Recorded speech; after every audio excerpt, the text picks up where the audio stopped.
Hello, good morning. Good morning mga ka-friendship. Ito, pangilang araw na mula nung Friday.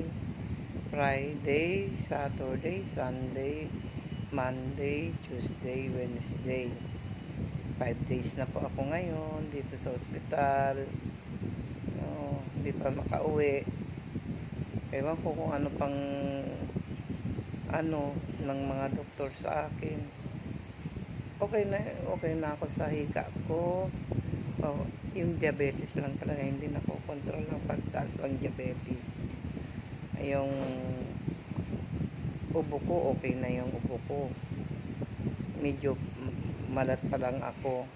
Malat pa. Yan. Daming pagkain. Nag-i-insulin 3 times a day. Insulin. Yan po mga ka-friendship. Okay na po ako. Kunting galing-galing na lang. Kunting na lang. Injection. Kunti na lang po. Uuwi na ako. Okay, bye-bye.